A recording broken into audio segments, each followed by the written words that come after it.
And great day, great day. It is a great day. Thank you so much for being here with me and welcome to the Money Plan Hour. Now, listen, I'm talking about today assets. Why am I talking about assets in this money moment?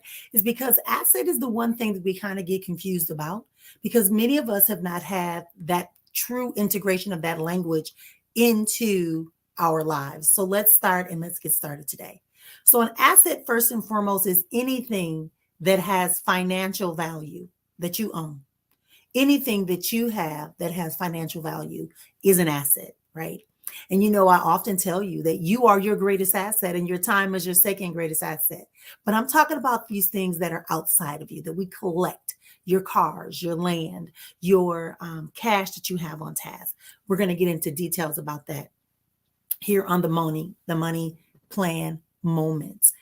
Again, I am Dr. Marrian Sista Efua. Thank you for being here with me. My book is called The Money Plan. It is a step-by-step strategic system that allows you to expand yourself financially and bring about some financial assurances. Okay. So asset is anything that has value that you own. That means that it could also have an appreciation value and it also can depreciate. Now, there are pros and cons to both. And we can get into that deeper. It's also located in the book, so I won't spend a lot of time here. But I really want you to think of an asset not from that perspective. Is it appreciated or depreciating? I want you to think about it from the fact that your assets should allow you to have passive income or additional income, right?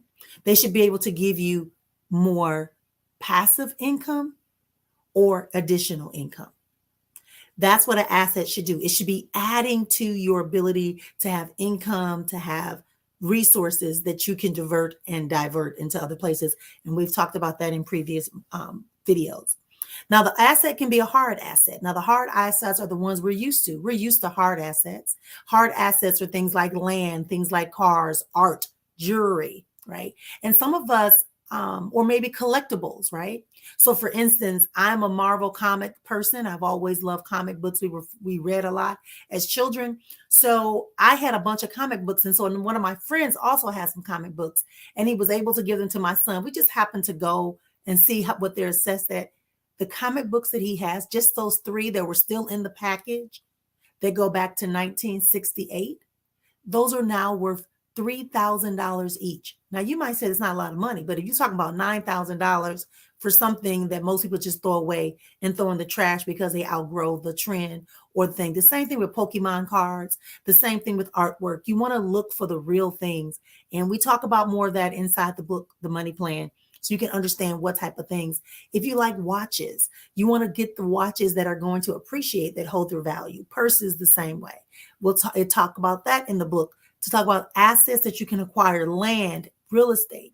Just owning your house doesn't give you it is an asset, but it doesn't give you the opportunity to really benefit from it, because in this system, you kind of always owe the land, you owe something on it. So you want to be able to maybe acquire a piece of land. And I'm getting into this ideal and I'm pursuing some ideas about tiny houses. That's what my husband and I have been talking about, getting into tiny houses, development of tiny houses on the land that we have. Because if you think about it, we could have a home on this land, but we also could have tiny houses that afford people an opportunity to have quality living, but at an affordable price. And that's giving us additional income. So that's an example. Cars also can appreciate, just depends on what's going on. But again, check out the book, The Money Plan, get your copy, and you can go. But we're going to continue to share these moments with you on today.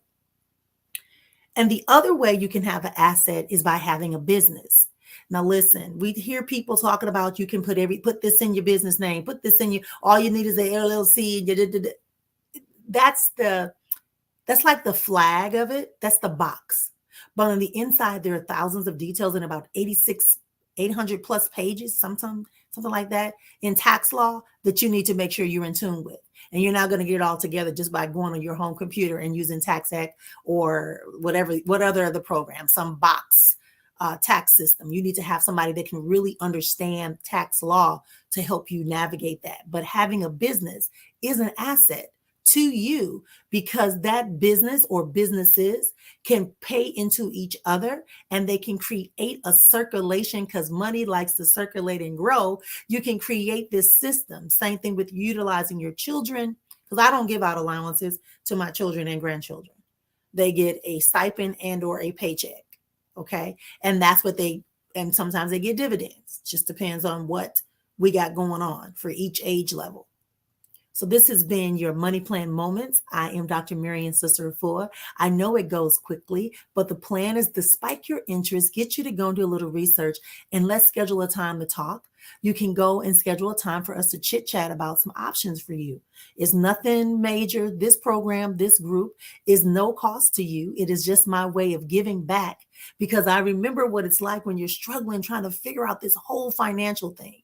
You have these different moments, whether your life has been smooth and easy or it's been like mine, a real roller coaster of experiences. I learned one thing had to be consistent, and that was financial assurances.